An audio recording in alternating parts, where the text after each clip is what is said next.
Bismillahirrahmanirrahim. Alhamdulillahilladzi hadana wa waffaqana ila siratil mustaqim. Siratillahil azizil hakim. Ashhadu an la ilaha illallah wahdahu la syarika lahur rahmanir rahim. Wa ashhadu anna sayyidana Muhammadan abduhu wa rasuluhul karim. Syahadatan tunjina min azabin alim wa tudkhiluna jannatan na'im. Allahumma salli wa sallim wa barik ala sayyidina Muhammadin dhi khuluqin azim wa ala alihi wa ashabihi wa dhurriyyatihi wa atba'ihi ila yaumil aqim. Amma ba'd. Yang kita hormati dan kita cintai para habaib dan para alim ulama, para muhibbin, hadirin, hadirat rahimakumullah. Pertama-tama kita mengucapkan dan memanjatkan puji dan syukur kehadirat Allah Subhanahu wa ta'ala yang telah mengumpulkan kita di tempat yang penuh berkah ini. Dan harapan kita kepada Allah agar selalu dikumpulkan di dalam tempat-tempat kebaikan dan takwa. Puji dan syukur juga kita haturkan kehadirat Allah Subhanahu wa ta'ala yang mana pada saat ini Allah menempatkan kita dalam keadaan yang sangat mulia, dalam keadaan yang sangat agung, dalam keadaan yang sangat dibanggakan Allah Subhanahu wa ta'ala, yaitu keadaan kita sebagai orang yang menuntut ilmu agama. Keadaan menuntut ilmu agama itu adalah merupakan keadaan yang paling dicintai oleh Allah Subhanahu wa ta'ala, yang andai kata kita meninggal dunia dalam keadaan itu, maka kita akan digolongkan dengan syuhada, dengan orang-orang yang syahid. Dan kita memohon kepada Allah agar selalu senantiasa kita ditempatkan dalam keadaan menuntut ilmu agama ini. Amin ya rabbal alamin. Salawat dan salam kita haturkan kepada junjungan kita Nabi besar Muhammad sallallahu alaihi wasallam dan kepada seluruh keluarga, para sahabat, zuriat dan pengikut beliau. Para muhibbin rahimakumullah, al-hikmatu tsaminata asyrata minal hikamil ataiyah. Qala al-imam Ahmad ibn Athaillah As-Sakandari rahimahullah wa nafa'ana bi'ulumih. Hikmah yang ke-18 dari al-hikam. Berkata Al-Imam Ahmad bin Athaillah Sakandari rahimahullah, ihalatukal a'mala ala wujudil farag min ru'unatin nafsi, yang artinya menundanya engkau, melambatkannya engkau akan amalan-amalan atas adanya kelapangan, termasuk kebuduhan diri. Itulah artinya hikmah yang ke-18 ini. Penjelasannya adalah idza kana al-'abdu mutalabbisan bihalin min ahwalid dunya kat-tijarah wa nahwiha wa kana lahu fiha syughlun yamna'uhu minal amal bil a'malis salihat wal wazaifid diniyah wa ahala dhalikal amal ala faraghi min tilkal ashghal wa qala idza tafarragtu amiltu dhalik fadzalika min hamaqati nafsi. Apabila adalah seorang hamba berkecimpung dengan keadaan dari keadaan duniawi, apabila seorang hamba bergelut dengan urusan-urusan duniawi, seperti perdagangan dan seumpamanya. Dan adalah bagi dia seorang hamba tadi pada keadaan tersebut kesibukan yang mencegah dia, yang menghalangi dia daripada beramal dengan amal-amal yang saleh dan tugas-tugas keagamaan. Dan dia menunda yang demikian amal itu atas kelapangannya dari yang demikian itu kesibukan-kesibukan. Dan dia berkata, apabila aku telah lapang, maka aku akan beramal saleh yang demikian itu. Maka yang demikian itu adalah merupakan kebodohan seorang hamba tersebut.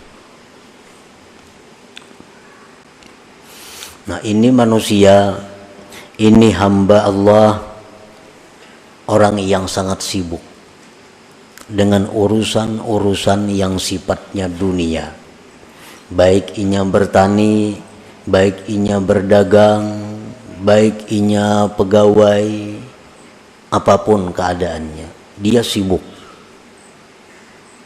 Dan kesibukannya itu menghalangi dia daripada beramal saleh, daripada melaksanakan tugas-tugas keagamaan yang semestinya.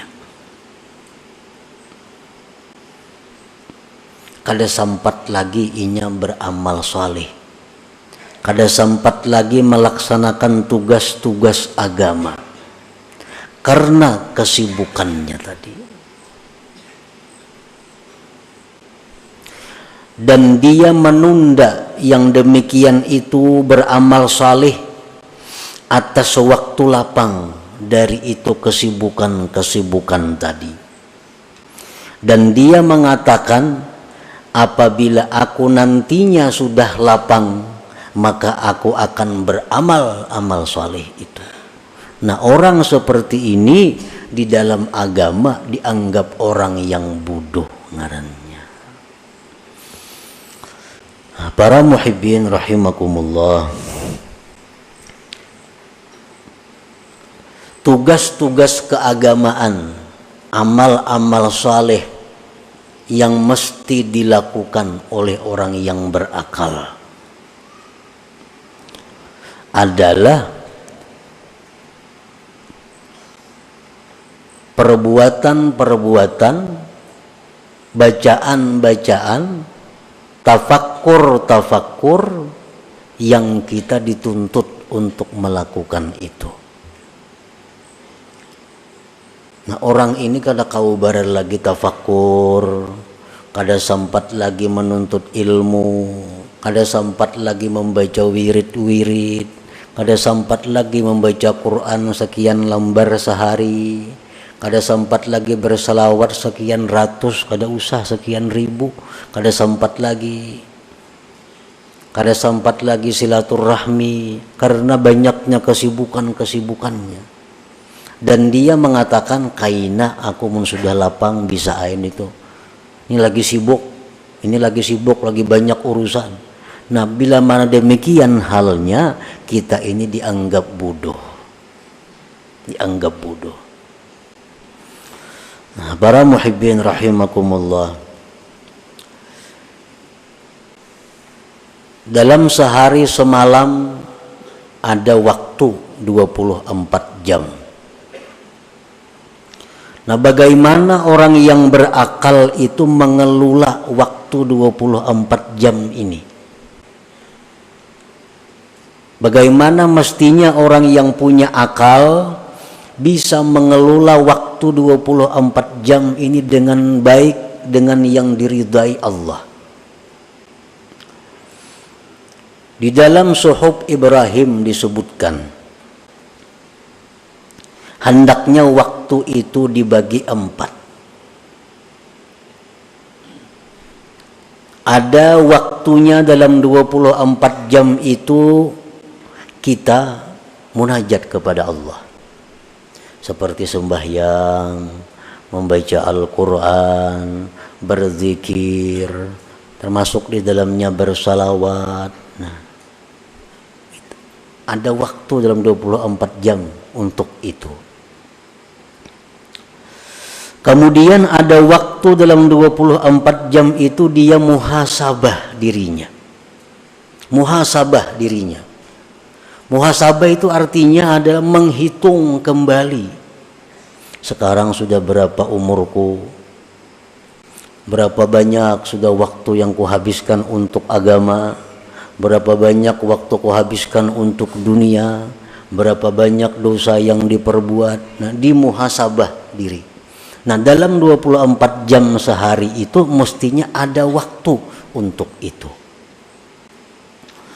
Nah, yang ketiga, dalam 24 jam itu ada waktu untuk tafakkur, untuk berpikir. Berpikir apa? Berpikir tentang kejadian-kejadian alam semesta ini. Termasuk di dalamnya adalah menuntut ilmu. Karena menuntut ilmu ini memerlukan tafakkur, memikirkan apa yang disampaikan Rasulullah Sallallahu Alaihi Wasallam, memikirkan apa yang difirmankan oleh Allah Subhanahu Wa Taala, memikirkan apa yang disampaikan oleh para aulia Allah. Nah, dalam sehari semalaman ini kita ada waktu untuk itu. 3. Dan yang keempat, di dalam sehari semalaman ini kita ada waktu untuk berusaha menafkahi keluarga. Ada waktu untuk itu. Nah, bila kita bisa mengelola yang demikian, maka kita dianggap sebagai al-aqil, orang yang berakal. Para muhibbin rahimakumullah. Jadi dalam 24 jam itu guring kada dihitung. Jadi guring kita berapa? Misalnya yang kita cukup 8 jam, itu paling banyak guring. Lebih pada itu, ujar Imam Ghazali, kada manusia. 8 jam itu sudah paling full guring. Nah, jadi waktu 24 jam, 8 jam itu kita guring. Guring itu artinya nilainya 0. Kada jadi napa-napa, kada ada dosa, kada ada pahala. Ini guring nang kada ada niat apa-apa, guring semata guring. Orang nang mengertinya guring berniat untuk hak tubuhnya, berniat agar supaya kuat bangunnya kaina. Nah, itu jadi ibadah guringnya. Ini guring nang biasa 8 jam. Kalau niatnya baik, makin bagus lagi guring itu. Ada niat-niat guring supaya guringnya jadi ibadah. 8 jam. Jadi yang tersisa waktu lagi berapa? 16 jam. 16 jam lagi waktu. Nah, 16 jam inilah yang kita bagi 4. 16 jam inilah yang dibagi 4. Saparapat itu mestinya untuk urusan duniawi. Nah, saparapat untuk urusan duniawi. 3/4-nya urusan akhirat. Berapa seperapatnya? 4 jam lah. Nah, 4 jam berarti 12 jam lagi. Nah, 12 jam itu kita gunakan untuk ibadah, menuntut ilmu. 12 jam itu kita gunakan lagi untuk sembahyang, untuk zikir, untuk membaca Quran, untuk silaturahmi, untuk kebaikan-kebaikan. Nah, demikianlah orang yang disebut akil, orang berakal. Bila mana kita banyak kesibukan-kesibukan urusan duniawi yang lebih menguasai waktu kita, lalu kita tunda untuk melaksanakan yang demikian tadi, kaina aja kunang ka itu kawa ini kada kawa lagi. Mun 4 jamannya sehari berdagang kada kawa lagi. 4 jamannya lagi sehari kada kawa. Kayaknya dulu nih tuh, kayaknya ada aja saatnya nang bujur-bujur kayaknya aku ke akhirat beramal itu nang pol seharian, ada kayaknya saatnya menuah ini kada kawa. Nah, ini menunjukkan kita orang bungul ngarannya, kada orang pintar nih tuh. Min hamakati nafsi, termasuk kebodohan diri. Kita berpikir macam itu.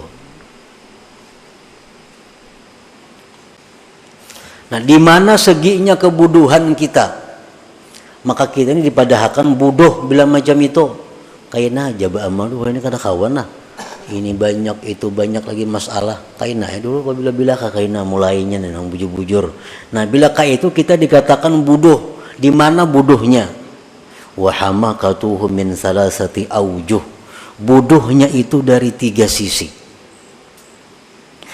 Al-awwalu isaruhud dunya 'alal akhirah allati hiya marji'uhu wa watanuhul hakiki. Wa dha'fu imanihi biqaulihi ta'ala wal akhiratu khairu wa abqa. Bodohnya itu yang pertama adalah dia mengutamakan dunia dari akhirat. Itu pertama.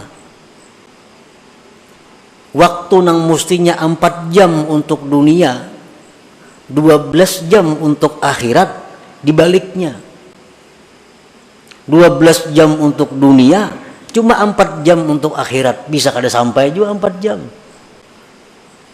Nah, ini orang ngarannya mengutamakan dunia atas akhirat. Sedangkan akhirat itu tempat kembali dan tempat tinggal kita yang sebenarnya. Wa watanuhul hakiki, tempat kita yang sebenarnya itu di akhirat, bukan di dunia ini. Dunia ini hanya perantauan kita untuk menuju akhirat. Macam orang-orang pekerja nang dari Jawa, nang dari daerah mana-mana, ini bekerja di tempat kita.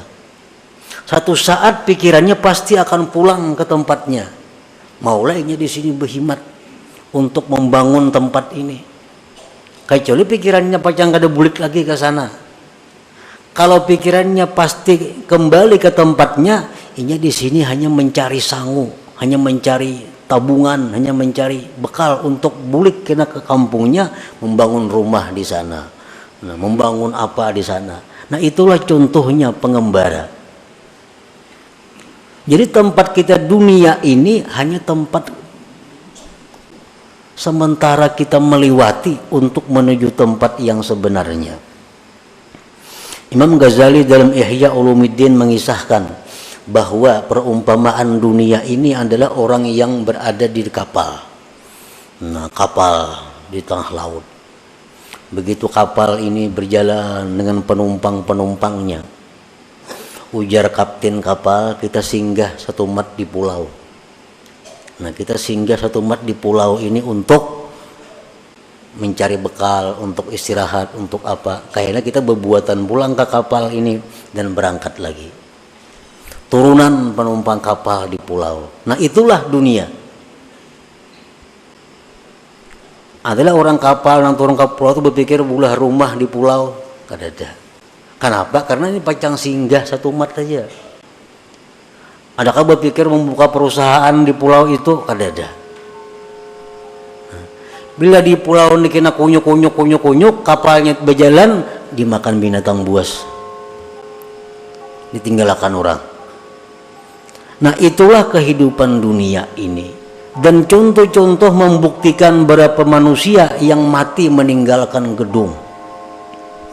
Berapa banyak manusia yang mati meninggalkan duit miliaran rupiah.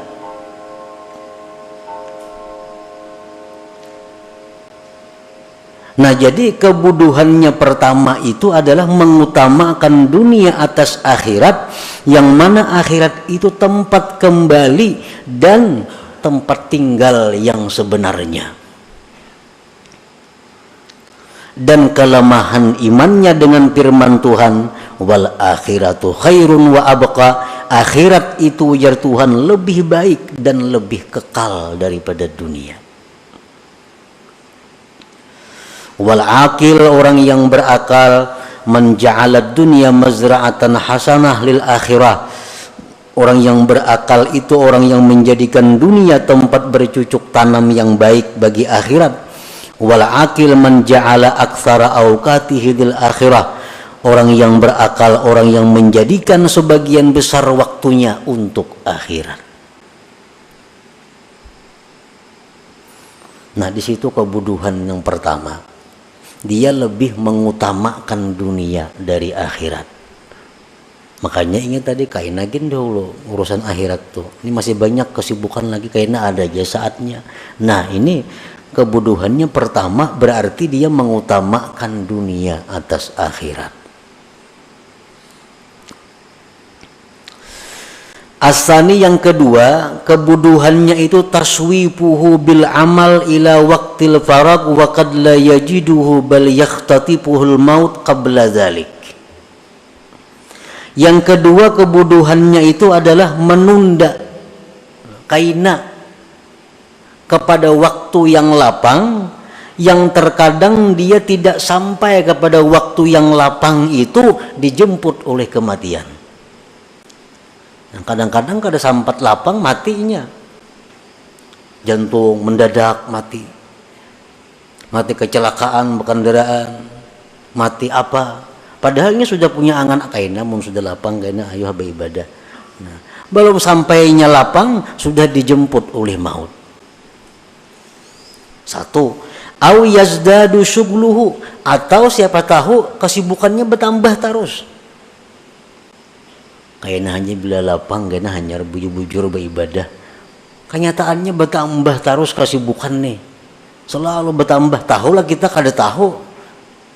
Nah, akan datang bisa lebih sibuk pada hari ini kada tahu.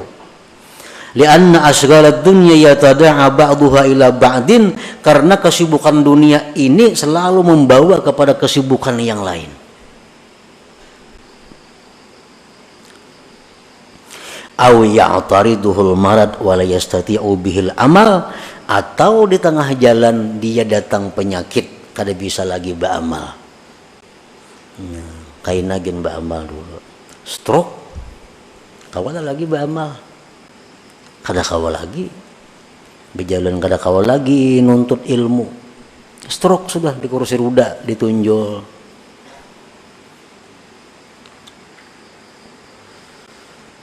Nah, maka bila mana orang ini seperti keadaan demikian, sakitnya orang ini, kada beramalnya orang ini sia-sia. Lain jika orang ini pak amal dahulu, napa ibadat, imbatunya garing. Begitu garing kada kau lagi beramal, tetap ditulis Tuhan terus. Nah, hanya banyak karena garingnya dulu pak amal orangnya. Amun dahulu kada pak amal, garing. Nah, kayaknya aku mensihat beramal gitu Tuhan lawasnya ikam sihat kada beramal.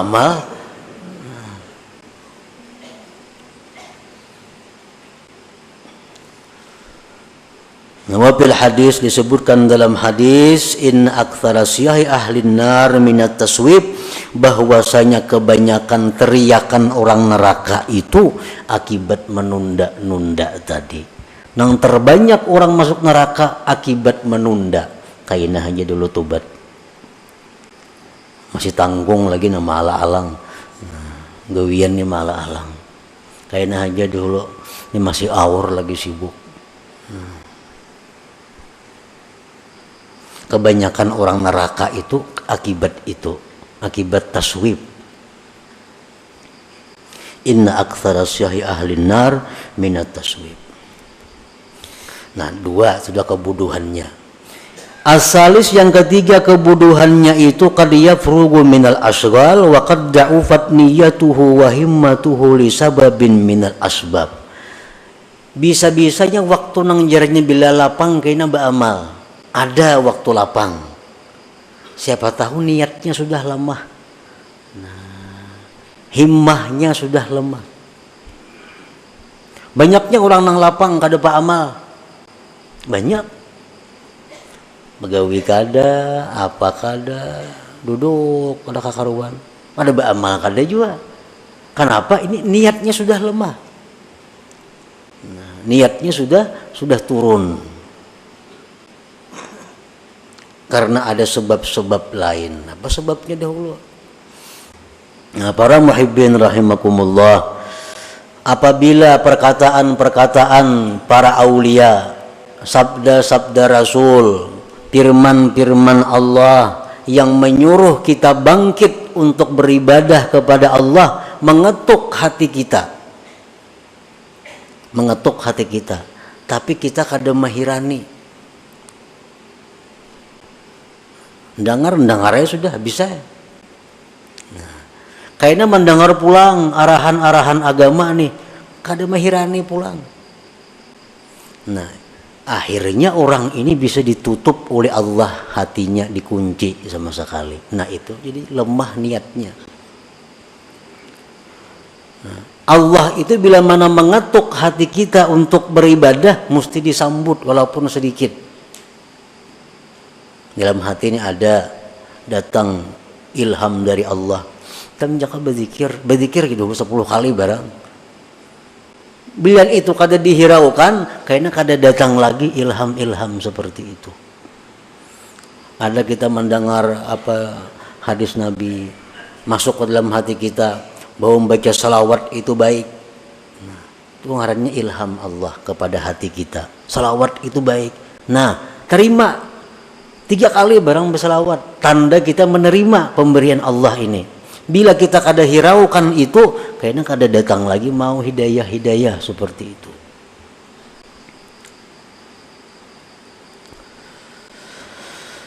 Nah, jadi 3 macam itulah dianggap bodoh tadinya.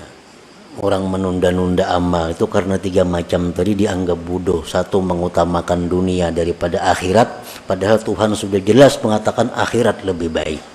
Yang kedua, menunda-nunda amal itu padahal kada tahu barangkali kita mati sebelumnya, barangkali garing, barangkali kada ada lagi waktunya. Yang ketiga, barangkali kaina tu lemah niatnya. Minan nas man razaqahumullah malan wa sihhatan fa in ammaruhuma bi ta'ati maulahum faqad syakaru wa rabihu ribhan azima. Setengah manusia orang yang diberikan Allah harta dan kesehatan, jika dia gunakan keduanya itu dengan taat kepada Tuhan, maka dia mensyukuri dan beruntung yang besar. Orang diberi Tuhan sudah kesehatan, diberi Tuhan harta banyak, digunakannya kesehatannya untuk taat kepada Allah, harta digunakannya untuk taat kepada Allah, orang ini beruntung yang besar dan tergolong orang yang bersyukur. Wa in dayya'uhuma bi an syaghalu bi jam'il mal wat takasur wat talazzuz bis syahawat faqad khasiru khusranan 'azima wa kafaru bihatainin ni'matain wa huwa min alamatil khidlan. Apabila dia menyia-nyiakan umur, sihat dan harta. Ini beri Tuhan harta, diberi Tuhan sihat, tapi disia-siakannya. Dia sibuk dengan jam'il mal wat takasur, dia sibuk dengan mengumpulkan harta dan berbanyak-banyak harta, dan bersenang-senang dengan syahwatnya. Maka orang ini mendapat kerugian yang besar, dan dia kufur dengan nikmat sihat dan nikmat harta itu, dan itu merupakan tanda kehinaan seseorang. Nah, tanda kehinaannya artinya bakal jadi penghuni api neraka maksudnya. Nah, kita ini selama ini sihat saja awak, rajaki murah aja, tapi waktu kita banyak untuk urusan-urusan yang selain taat kepada Allah. Nah, itu alamat kehinaan kita, alamat kesusahan yang panjang bakal kita hadapi di akhirat. Tandanya itu. Nah, para muhibbin rahimakumullah, ada yang mengatakan bahwa mencari yang halal itu kan ibadah, menafkahi anak istri itu ibadah, dan itu adalah benar. Aku hari ini mau kada dagang di rumah, kada beberes, anak kada berduit, jadi hari ini aku turun berusaha. Hari ini turun berusaha, seapa hasilnya untuk nafkah keluarga. Nah, ini nang ibadah, ini nang bila mati fisabilillah. Orang ini di rumah kada ada lagi bekalnya, baras kada ada di rumah, duit kada ada, turun berusaha memberi makani anak bini. Anak kada turun di rumah kada bisa apa-apa, turun berusaha ini mencari nang halal. Nah ini nang halal ibadah. Bila mati sabilillah. Ini nang alasan nang tepat. Kalau kita banyak berisi harta, duit banyak berisi di rumah, beras begudang di rumah, turun berusaha mencari nang halal, menafkahi anak bini itu kada cucuk alasan itu. Bagaimana setahun kada habis gudang itu dimakan. Nah itu kalau masih bercari artinya tujuannya takasur. Takasur itu apa? Memperbanyak harta, dan itu dikutuk oleh Tuhan. Alhaakumut takasur dalam Quran tuh. Nah, jadi orang bercari ini, mencari harta ini kalau tujuannya menafkahi bini, anak, keluarga, itu fisabilillah. Kalau tujuannya takasur, banyak-banyak mengumpulkan, nah itu nang dicela. Nah, kesibukan-kesibukan itu yang mengurangi, kesibukan-kesibukan itu yang menghabiskan waktunya untuk ibadah. Nah, para muhibbin rahimakumullah. Jadi itulah sebagian yang dimaksud daripada hikmah yang ke-18 daripada hikam ataiyah ini. Yang kesimpulannya adalah hendaknya kita jangan menunda beramal salih itu. Menunda kepada waktu yang lapang. Kalau kita kadang maulah lapang, kelapangan itu sulit datang. Nah, lapang sibuknya tergantung kita. Jangan menunggu lapang.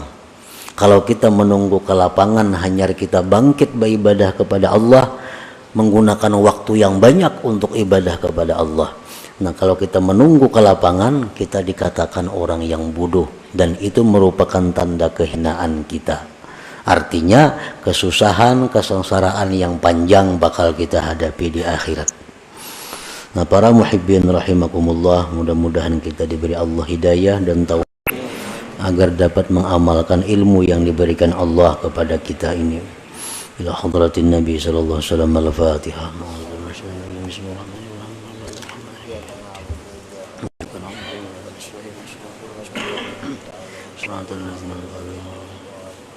Ya Allah biha, ya Allah biha, ya Allah bi husnil khatimah.